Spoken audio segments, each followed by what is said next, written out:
For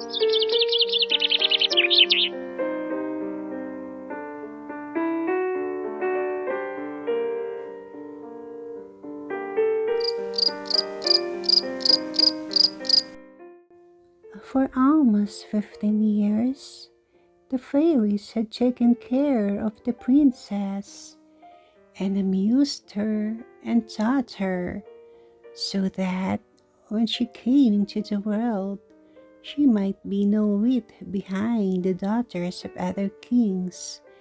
And all that makes a princess charming and accomplished. They all loved her dearly, but the fairy tulip loved her most of all. And as the princess' 15th birthday drew near, the fairy began to tremble lest something terrible should happen, some accident which had not been foreseen.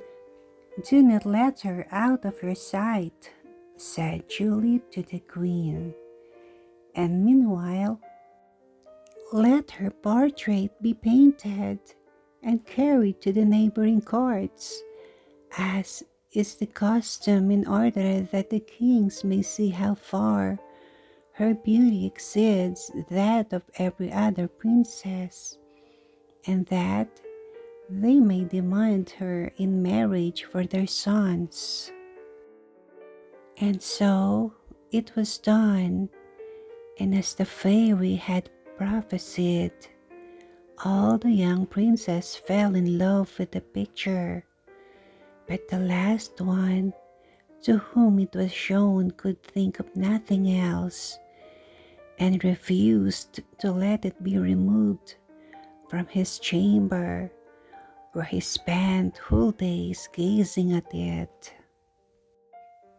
The king, his father, was much surprised at the change which had come over his son, who generally passed all his time in hunting and hawking, and his anxiety was increased by conversation he overheard between two of his courtiers, that they feared the prince must be going out of his mind, so moody had he become.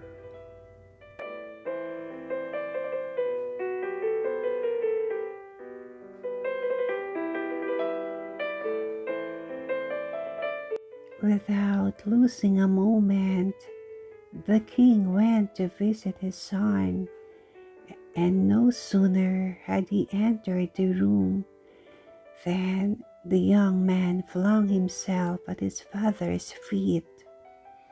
"You have betrothed me already to a bride I can never love," cried he.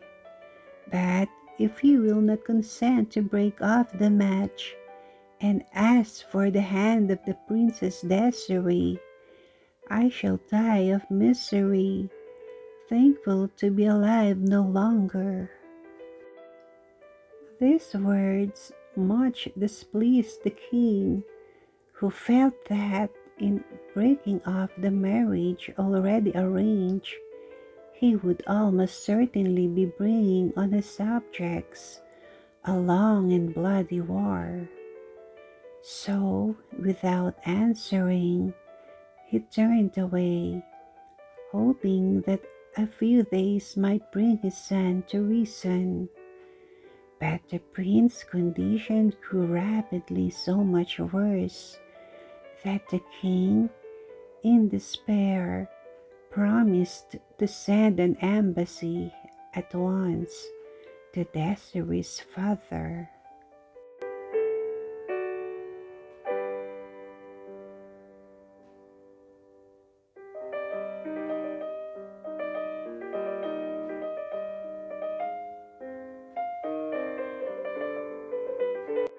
This news cured the young man in an instant of all his ills, and he began to plan out every detail of dress and of horses and carriages which were necessary to make the train of the envoy, whose name was Becasig.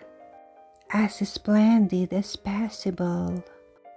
He longed to form part of the embassy himself, if only in the disguise of a page, but this the king would not allow, and so the prince had to content himself with searching the kingdom for everything that was rare and beautiful to send to the princess.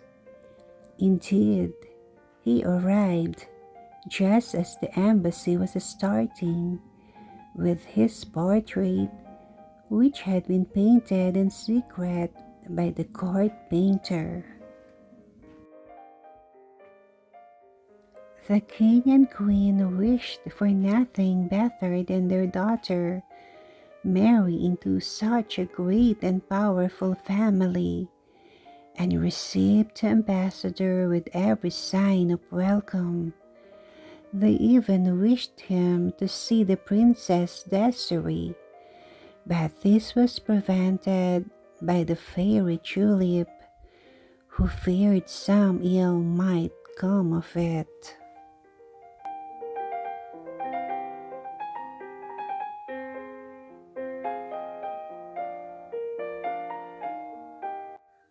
"And be sure to tell him," added she, "that the marriage cannot be celebrated till she is 15 years old, or else some terrible misfortune will happen to the child." So, when the Kasi, surrounded by his train, made a formal request that the Princess Desiree might be given in marriage to his master's son, the king replied that he was much honored and would gladly give his consent, but that no one could even see the princess till her 15th birthday, as the spell laid upon her in her cradle by a spiteful fairy. The ambassador was greatly surprised and disappointed, but he knew too much about fairies to venture to disobey them. Therefore, he had to content himself with presenting the prince's portrait to the queen, who lost no time in carrying it to the princess. As the girl took it in her hands, it suddenly spoke, as it had been taught to do, and uttered the compliment of the most delicate and charming sort, which made the princess flush with pleasure. "How would you like to have a husband like that?" asked the queen, laughing. "As if I knew anything about husbands," replied Desiree, who had long ago guessed the business of the ambassador.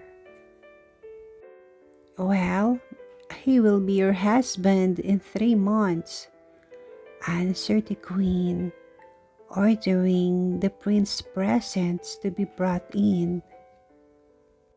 The princess was very pleased with them and admired them greatly, but the queen noticed that all the while her eyes constantly strayed from the softest silks and most brilliant jewels to the portrait of the prince.